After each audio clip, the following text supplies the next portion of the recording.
We've just been handed some breaking news in the New York Times about the topic we've been covering all day, the mishandling of classified documents and how one is treated by the Department of Justice.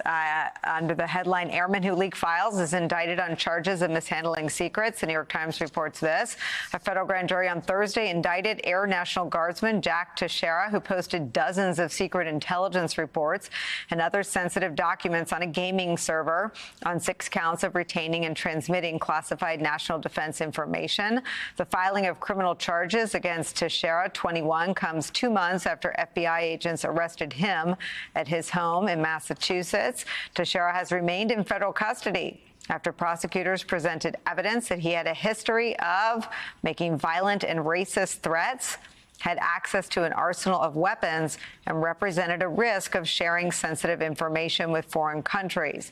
Quote, the unauthorized removal, retention, and transmission of classified information jeopardizes our nation's security. That's Josh Levy, the acting U.S. attorney for Massachusetts, speaking in a statement. Quote, individuals granted access to classified materials have a fundamental duty to safeguard the information for the safety of the United States, our active service members, its citizens, and its allies. We are committed to ensuring that those entrusted with sensitive national security information adhere to the law. Katty Kay, it's just remarkable, and it seemed like an important moment to say, yeah, when people do this stuff, they get charged. In this case, he has remained in federal custody after prosecutors presented evidence that he did this, and he will face the full weight of the U.S. Department of Justice for his crimes of mishandling classified state secrets that, quote, endanger U.S. service members because they've been shared, jeopardized, and disclosed, and in his case, transmitted. Yeah, Jack Teixeira was certainly not a former president. He was a pretty low-ranking official, and yet he managed to get hold of this information and put it on this gaming site. And it came out, do you remember at the time, Nicole, it came out day after day, these leaks of extraordinary amounts of information that he put out about America's security plans, about its dealings with Ukraine, about its dealings with South Korea, about the vulnerabilities in the United States. And I think it's Levy's comment there about how this endangers the misuse of classified information, the retention of classified information, puts America's national security at risk. And I went exactly where you went when I saw this story breaking during the commercial break and thought, wow, what a week to have this happen, because this is exactly what we have been talking about, of course, in a slightly different context with a different person, but this fundamentally the same issue.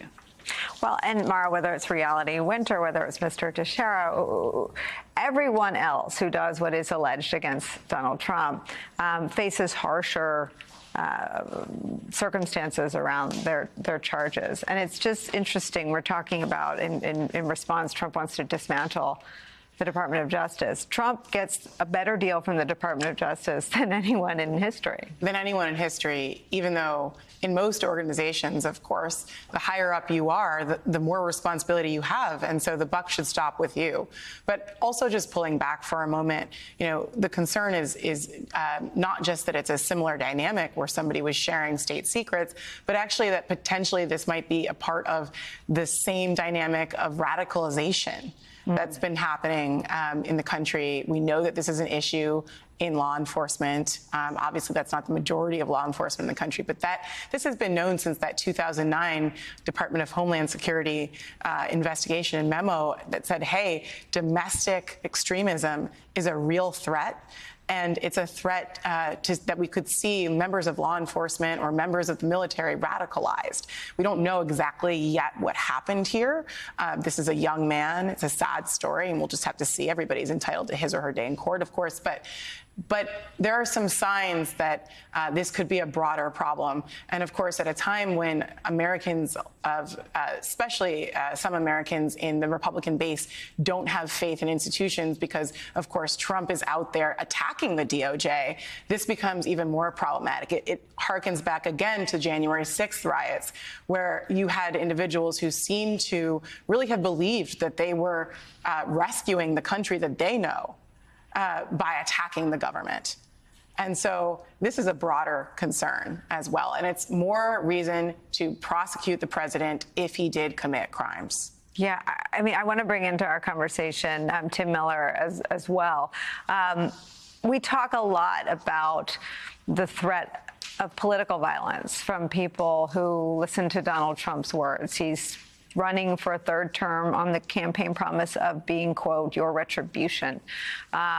We cover and we talk about these things not as political stories, who's up and who's down. I really don't care, but as the threat that they pose to our institutions and to our homeland security.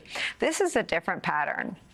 This is a pattern of disdain and hatred for the people who collect and gather and fight to protect U.S. national security based on this kind of information.